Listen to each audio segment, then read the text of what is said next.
नागपुर के कामठे स्थित dragon palace temple में 69वें धम्मचक्र प्रवर्तन दिन के उपलक्ष्य में 2 दिवसीय धम्मचक्र महोत्सव का 1 और 2 अक्टूबर को आयोजन होगा। इस दौरान भारत रत्न डॉक्टर बाबा साहेब आम्बेडकर महामानवाचा जीवन प्रवास मल्टीमीडिया छाया चित्र प्रदर्शनी का उद्घाटन होगा। इस प्रदर्शनी का उद्घाटन नागपुर जिले के पालक मंत्री चंद्रशेखर बावनकुले के हाथों होगा। इस बात की जानकारी ड्रैगन पैलेस टेंपल की प्रमुख एडवोकेट सुलेखा कुंभारे ने दी।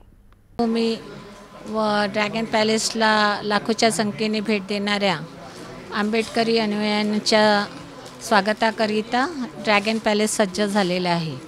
त्या ठिकाणी येणाऱ्या भाविकांकरिता नागरी सुव्यवस्था, त्याचप्रमाणे पिण्याच्या पाण्याची व्यवस्था, toilets, mobile toilets, portable toilets, बसेसची व्यवस्था आणि पाऊस जर आला तर त्याकरिता वेगळा निवारा करण्याचं सुद्धा आम्ही त्या ठिकाणी मोठ्या प्रमाणात तयारी केलेली आहे। मला असं वाटतं की धम्मचक्र प्रवर्तन दिनानिमित्त लाखोच्या संख्येने येणाऱ्या लोकांना कोणत्याही प्रकारची गैरसोय होणार नाही।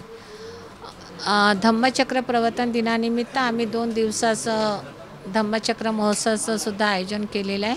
त्यामध्ये 1 ऑक्टोबरला सकाळी 10 वाजता पंचशील शांती मार्चचं आयोजन केलेलं आहे, जो शांती मार्च ड्रॅगन पॅलेसमधून निघणार आणि त्याचा समारोप परमपूज्य डॉक्टर बाबासाहेब आंबेडकर सांस्कृतिक केंद्रामध्ये त्याचा समारोप होईल।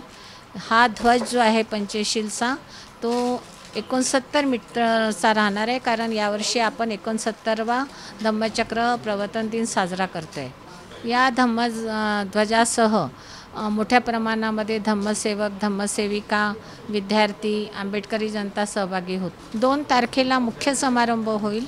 या मुख्य समारंभामध्ये सकाळी 10 वाजता पूजनीय भिक्षू संघाच्या उपस्थितीमध्ये विशेष बुद्धवंदना घेण्यात येईल।